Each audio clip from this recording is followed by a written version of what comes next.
Tapos yung mga ganito sa drawer, halaba. Kasi iikot ito. Ito, iikot yan.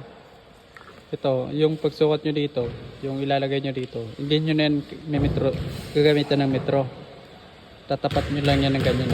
Yung, aliba, ito na yung ilalagay ko dito, yung pag ganito. Tatapat mo lang yan ganyan. Ito, ididikit mo yan dyan. Tapos dito, guguhitan mo lang yan dyan. Guguhitan mo yan dito.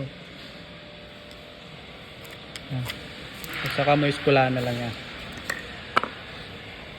Iskulahin mo na lang yan.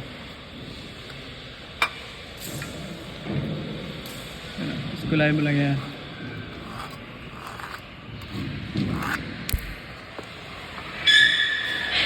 Naiskualan nyo na yan. Lalagariin nyo lang yan. Tapos saktong-sakto na yan dyan. Tapos naka-eskwala na rin yan. Yan, lalagariin nyo lang yan. Lalagariin ko to.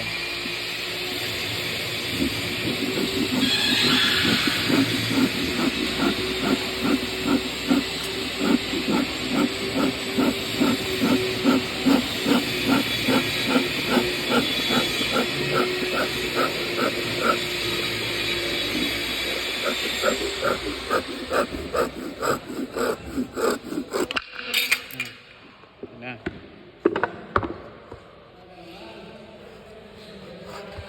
Papasok nyo na lang yan ng ganyan. Sakto na yan.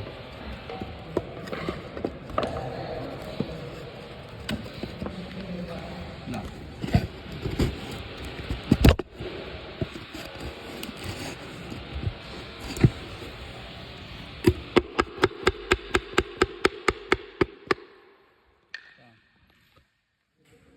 Sakto na yan. Naka-eskwala na rin yan dito. Naka-eskwala na yan.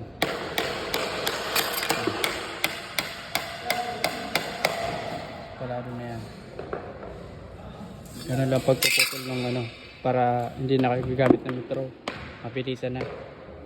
Actual nyo na ang sukat. Ano lang yan, para sa mga ganito lang yung maliliit, para madali nyo makabit. Madali kayong ano, hindi kayo mabala.